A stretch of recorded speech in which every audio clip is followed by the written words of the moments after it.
अस्सलाम वालेकुम डॉक्टर्स। हम लोग अपेंडिसाइटिस को डिस्कस कर रहे थे। आज जो हमारा लास्ट पार्ट है अपेंडिसाइटिस के हवाले से वो है अपेंडिकुलर मैस। ये अपेंडिसाइटिस की एक कॉम्प्लिकेशन है कि अगर अपेंडिसाइटिस को टाइमली मैनेज ना किया जाए तो कौन कौन सी कॉम्प्लिकेशंस हो सकती हैं, उनमें से वन ऑफ द है अपेंडिकुलर मैस। तो हम फर्स्टली कॉम्प्लिकेशंस को देख लेते हैं कि कॉम्प्लिकेशंस कौन कौन सी हो सकती हैं अगर अपेंडिसाइटिस को प्रॉपर्ली डील ना किया जाए तो। फॉर एग्जाम्पल फर्स्ट है हमारे पास परफोरेशन। परफोरेशन क्या होता है कि हमारी अपेंडिक्स जो है वो फट सकती है। उसके अंदर जो मिकोजा है या जो मिकोजल फ्लूइड है या जीआईटी ट्रैक के अंदर जो हमारे पास फ्लूइड्स होते हैं वो लीक आउट हो सकते हैं और हमारी पेरिटोनियल कैविटी के अंदर आ सकते हैं। तो इसको हम कहते हैं परफोरेशन। तो अपेंडिसाइटिस जो है वो परफोरेट हो सकती है बहुत ज्यादा इन्फ्लेम्ड करके, अगर उसको प्रॉपरली मैनेज ना किया जाए। अगर वो फॉर एग्जाम्पल इन्फ्लेम्ड होगी, परफोरेट होगी, तो ये जितना भी फ्लूइड होगा जो कि हमारा जीआईटी ट्रैक के अंदर रहता है, आपको पता है उसके अंदर बहुत सारे बैक्टीरिया होते हैं, डाइजेस्टेबल और डाइजेस्टेड फूड होती है, तो वो फूड सारी की सारी निकल कर हमारे पास पेरिटोनियल कैविटी के अंदर आ जाएगी। जब वो पेरिटोनियल कैविटी के अंदर आ जाएगी तो वहां पे बहुत सारे बैक्टीरिया इकट्ठे होना शुरू हो जाएंगे और वो एक कॉम्प्लिकेशन को जनरेट कर देंगे जिसको हम कहते हैं पेरिटोनाइटिस। पेरिटोनाइटिस होता है इन्फ्लामेशन ऑफ पेरिटोनियम, ठीक है। देन हमारे पास है अपेंडिकुलर मैस, जो कि आप आज का हमारा मेन टॉपिक है। इसके ऊपर क्वेश्चन आ जाता है तो इस वजह से हमने इसको डिटेल में थोड़ा डिस्कस करना है। तो इसको फिलहाल के स्किप करके नेक्स्ट मूव कर लेते हैं और लास्ट पे इस पे दोबारा आते हैं। फिर हमारे पास है अपेंडिकुलर अब्सेस। अपेंडिकुलर अब्सेस क्या होता है कि अगर फॉर एग्जांपल अपेंडिकुलर मैस बनता है, पहले अपेंडिसाइटिस होती है, वो फिर अपेंडिकुलर मैस की तरफ चली जाती है और उसके बाद अपेंडिकुलर एब्सेस बन जाती है। एब्सेस का मतलब ये होता है कि अपेंडिक्स जो है वो पहले इन्फ्लेम हुई है, उसके बाद वहां पे बैक्टीरिया ग्रो करना स्टार्ट हो गए हैं और वहां पे जो हमारे ल्यूकोसाइट्स होते हैं, इसके अलावा जो न्यूट्रोफिल्स होते हैं, वो सारे के सारे ब्रेक डाउन हो रही होती है उनकी। जो हमारी बॉडी के जो इम्यून सेल्स होते हैं उनके और बैक्टीरिया के दरमियान फाइट चल रही होती है और उस फाइट से जो भी कचरा बन रहा होता है वो सारे का सारा या एक्सुडेट बन रहा होता है, उस सारे को पस की शेप में इकट्ठा होना स्टार्ट हो जाता है। उस सारे को हम कहते हैं अपेंडिकुलर एब्सेस, ठीक है। इस कंडीशन के अंदर जो पेशेंट होता है उसके अंदर फीवर आना स्टार्ट हो जाता है। जहां भी अब्सेस होगी तो हमारे पास स्विंगिंग फीवर होगा। स्विंगिंग फीवर का मतलब होता है कि कभी हो जाएगा और कभी उतर जाएगा, ठीक है। इसमें हाई ग्रेड फीवर होता है। देन ये जो है कंडीशन गैंग्रीन की तरफ मूव कर सकती है। गैंग्रीन क्या होता है? गैंग्रीन होता है कि सेल्स जो है उनकी डेथ होना स्टार्ट हो जाती है। इस्कीमिया की वजह से हो सकती है क्योंकि हमारी जो अपेंडिक्स है वो इन्फ्लेम करेगी और पास वाली जितनी भी आर्टरीज हैं, जितनी भी ब्लड सप्लाई है, उन सारी को स्टॉप करना स्टार्ट कर देगी, ठीक है। तो इस वजह से गैंग्रीन डेवलप हो सकती है। देन इसके अलावा फाइब्रोसिस हो सकती है, ठीक है। जो हमारे पास अपेंडिसाइटिस उसके अंदर फाइब्रोसिस जनरेट हो जाएगी। अगर आप अपेंडिसाइटिस के लेक्चर्स को स्टार्ट से फॉलो कर रहे हैं, मेरे साथ चल रहे हैं, तो आपको ये चीज पता होगी कि जो इनिशियल लेक्चर्स थे उनके अंदर मैंने बताया था, जब हम ब्लड सप्लाई ऑफ अपेंडिसाइटिस को डिस्कस कर अपेंडिक्स को डिस्कस कर रहे थे, तो उस वक्त मैंने एक टर्म बताई थी कि पोर्टल सर्कुलेशन। तो वो पोर्टल सर्कुलेशन का कंसेप्ट थोड़ा सा मिस गाइड हुआ था मुझसे, तो उसकी आप करेक्शन कर लीजिए अगर आप नोट्स ले रहे हैं तो। देखिए, पोर्टल सर्कुलेशन ये होती है कि फॉर एग्जांपल आर्टरी आती है, आर्टरी के बाद ये कैपिलरीज में चेंज हो जाती है, कैपिलरीज के बाद दोबारा ये वेन में चेंज हो जाती है। जैसा कि नॉर्मल हमारी सर्कुलेशन होती है, देखिए यहाँ पे आर्टरी होती है, उसके बाद कैपिलरीज आ जाती हैं, कैपिलरीज के बाद जो है दोबारा ये वेन के अंदर कन्वर्ट होकर आगे मूव कर जाती है। लेकिन इस कंडीशन के अंदर क्या होता है, जब पोर्टल सर्कुलेशन होती है तो पोर्टल सर्कुलेशन के अंदर सबसे पहले हमारे पास आर्टरी होती है, आर्टरी फिर कैपिलरीज के अंदर चेंज हो जाती है, कैपिलरीज जब इससे निकलती है तो ये वेन के अंदर होती है, ठीक है।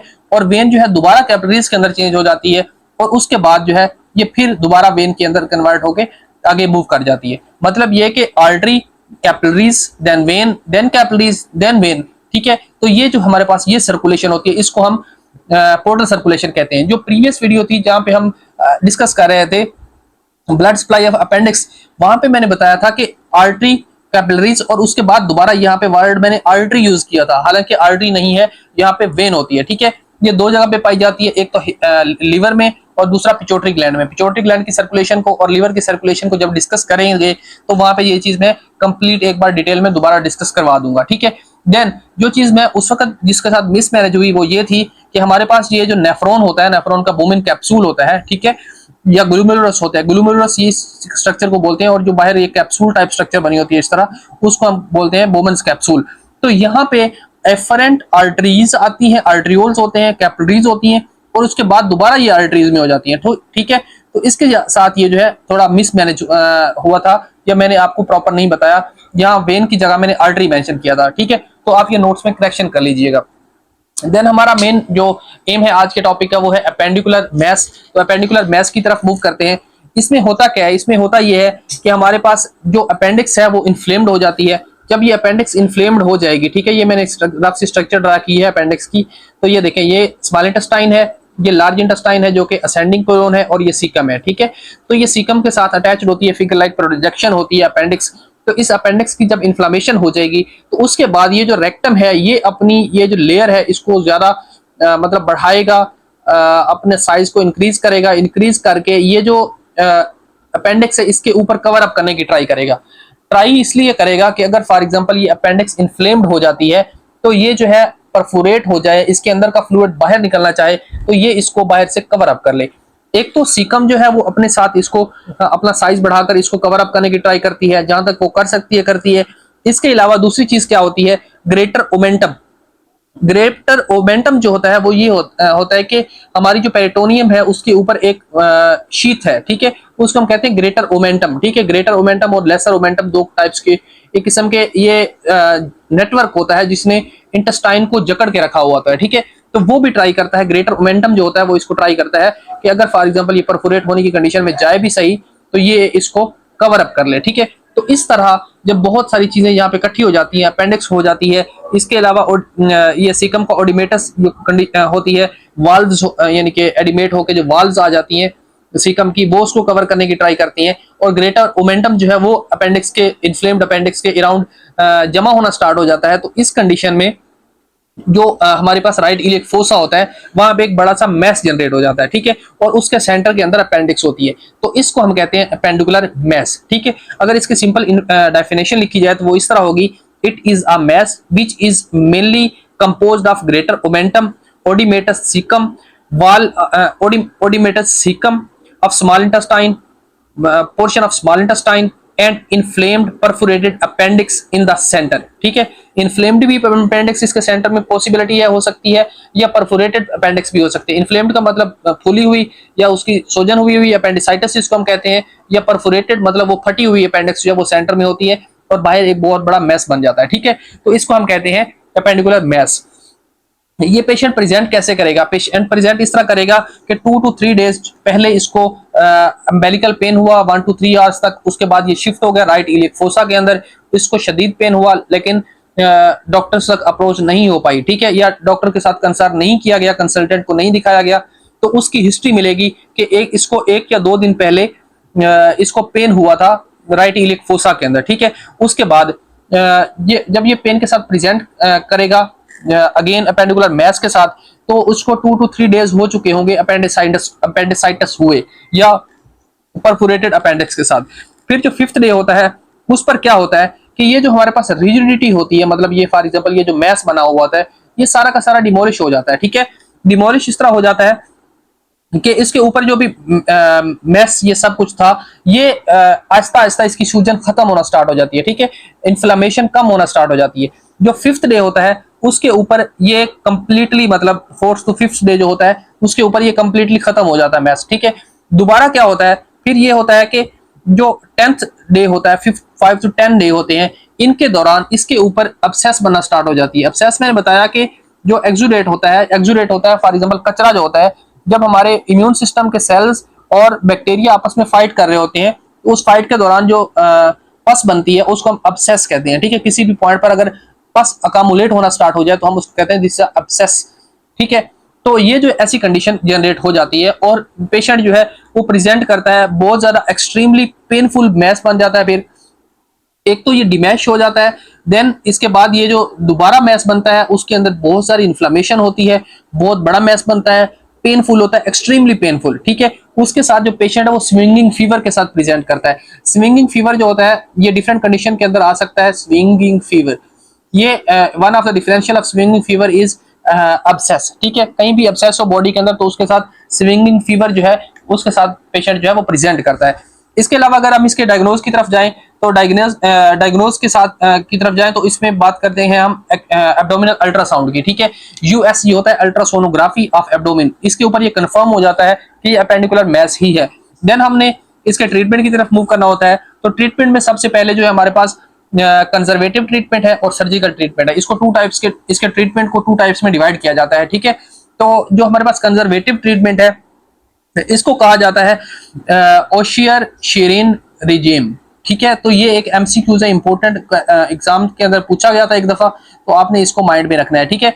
ओशियर शीरिन रिजीम, ठीक है। तो ये एक कंजर्वेटिव ट्रीटमेंट है, किस चीज का? अपेंडिकुलर मैस का। इसमें सबसे पहले हमने पेशेंट को एडमिट करना होता है, सेम एज दैट अपेंडिसाइटिस।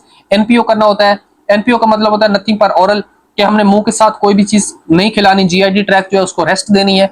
जब हम जीआईटी ट्रैक को रेस्ट दे रहे होंगे तो बॉडी के अंदर जो भी कैलोरीज चाहिए होंगी वो सारी की सारी हम आईवी फ्लूइड्स के साथ दे रहे होंगे, ठीक है। जैसा कि डेक्सट्रोज हम उसको दे रहे होंगे, पोटेशियम वगैरह जिस चीज की कमी हो रही होगी, वो सारे के सारे जितने भी आयंस हैं उसकी बॉडी के, वो ये पूरा का पूरा एक लेक्चर इस चीज के ऊपर कि आईवी फ्लूइड्स के अंदर हमने कौन कौन सी चीज पेशेंट को देनी होती है, ठीक है। किस तरह उसकी बॉडी को आईवी मेथड्स के थ्रू मेंटेन करना होता है जो कि बॉडी की नीड्स होती हैं। तो इसके ऊपर भी हम इंशाल्लाह बात करेंगे। तो फिलहाल के लिए जस्ट इतना याद रखने कि पेशेंट जो है उसको आईवी फ्लूइड्स देने होते हैं, क्योंकि उसके अंदर वोमिटिंग भी पॉसिबिलिटी है कि वोमिटिंग हो रही हो और नोजिया वगैरह भी हो सकता है, फ्लूइड लॉस हो रहा होता है बॉडी से, तो हमने फ्लूइड्स देके इसको पूरा भी करना होता है, ठीक है। उसके अलावा हमने इसको एनाल्जेसिक्स दे सकते हैं। एनाल्जेसिक्स में क्योंकि ये बहुत ज्यादा सीवियर पेन है तो इस पेन को हमने कंट्रोल करना होता है, तो इस पेन के लिए हम इसको पैथेडीन वगैरह दे सकते हैं, ठीक है, जो भी एनाल्जेसिक्स जिससे इसका पेन रुक सके, ठीक है। देन हम लोगों ने इंट्रावेनस एंटीबायोटिक्स देनी होती है, same as that appendicitis. Intravenous antibiotics में सेफ्ट्राक्सोन है या मेट्रोनिडाजोल है। सेफ्ट्राक्सोन और मेट्रोनिडाजोल दे सकते हैं। अगर ये चीजें आप नहीं देना चाहते तो फिर एम्पिसिलिन दे सकते हैं, जेंटामाइसिन और मेट्रोनिडाजोल, ठीक है। अगर फॉर एग्जांपल ये 2 कॉम्बिनेशन आप देना चाहते हैं, सेफ्ट्राक्सोन और मेट्रोनिडाजोल, ये दे सकते हैं। अगर ये नहीं दे रहे हैं तो फिर आप इसके साथ एम्पिसिलिन, जेंटामाइसिन और मेट्रोनिडाजोल भी दे सकते हैं, ठीक है। देन कुछ एडिशनल चीजें हैं जो कि इसके कंजर्वेटिव ट्रीटमेंट के अंदर आती हैं, वो कौन कौन सी हैं? सबसे पहले तो हमने इसके वाइटल्स को मेंटेन करना होता है, क्योंकि बीपी वगैरह अप डाउन हो रहा है तो उस चीज को मेंटेन करना है हमने। इनपुट और आउटपुट का रिकॉर्ड रखना होता है। इसका क्या मतलब है? इसका मतलब ये है कि हमने जो पेशेंट है उसको कैथीटर पास करना होता है, फोली कैथीटर, उसका जितना भी यूरिन आ रहा है उसकी मॉनिटरिंग करनी होती है कि यूरिन प्रॉपर उसका बन रहा है, प्रॉपरली यूरिन वो बॉडी से निकल रहा है कि नहीं निकल रहा, वो कितना हम फ्लूइड दे रहे हैं और कितना बॉडी से बाहर जा रहा है, वो सारा का सारा रिकॉर्ड रखना होता है। डीवीटी प्रोफिलैक्सिस करनी होती है। डीवीटी प्रोफिलैक्सिस का मतलब ये होता है कि जब इतनी सीवियर पेन होगी तो पेशेंट जो है वो बेडेड होगा, ठीक है, बेड के ऊपर सोया रहेगा, तो उस कंडीशन के अंदर डीवीटी हो सकता है, डीप वेन थ्रोम्बोसिस। जो डीप वेन है उसके अंदर थ्रोम्बोसिस बन सकता है, वो थ्रोम्बस मूव करके राइट हार्ट के थ्रू लंग्स तक पहुंच सकता है और हमारे पास पल्मोनरी एम्बोलिज्म काज कर सकता है। इसके ऊपर भी कंप्लीट एक लेक्चर होगा, बट फिलहाल के लिए जस्ट इतना याद रख लें कि डीवीटी प्रोफिलैक्सिस देनी होती है, एंटी थ्रोम्बोलिटिक ड्रग्स देनी होती है, ठीक है। देन हम सर्जिकल की तरफ मूव करें तो सर्जिकल के अंदर इंटरनल अपेंडेक्टमी करनी होती है, ठीक है। इंटरनल अपेंडेक्टमी का क्या मतलब है कि हमने जस्ट अपेंडिसाइटिस की तरह इसको खोलना है और इसको रिमूव कर देना है बॉडी से, ठीक है। देन पोस्ट ऑपरेटिव मैनेजमेंट करनी होती है। पोस्ट ऑपरेटिव मैनेजमेंट का क्या मतलब है? इसका मतलब यह है कि हमने जो एंटीबायोटिक्स हैं वो कंटिन्यू रखनी होती हैं 6 to 8 वीक्स तक, ठीक है, आफ्टर द अपेंडेक्टमी, ठीक है। तो इसको हम कहते हैं पोस्ट ऑपरेटिव मैनेजमेंट, या उसकी जो ड्रेसिंग वगैरह होती है पेशेंट की वो प्रॉपर करते रहना होता है। ये था आज का प्रॉपर हमारा अपेंडिसाइटिस कॉम्प्लिकेशंस का, अपेंडिकुलर मैस का टॉपिक। अब तक हमने जो भी 2 या 3 वीडियो, 4 वीडियो शायद हो गई, तो इन सारे के अंदर हमने अपेंडिसाइटिस को ईच एंड एवरीथिंग डिटेल में देखा। ये सारी वो चीजें हैं जो कि आपको अपेंडिसाइटिस के रिगार्डिंग पता होनी चाहिए। ये बहुत इंपॉर्टेंट टॉपिक है सर्जरी का, इसलिए हमने इसके ऊपर प्रॉपर टाइम लगाया, इसको पढ़ा। अगर इस पूरे टॉपिक के अंदर या पीछे अपेंडिसाइटिस के अंदर कहीं भी आपका कोई भी क्वेश्चन है तो आप कमेंट बॉक्स में पुट कर दें। मैं इंशाल्लाह ट्राई करूंगा कि एज सून एज पॉसिबल आपको आंसर करूं। फिलहाल के लिए इतना ही। Thank you doctors. अल्लाह हाफिज।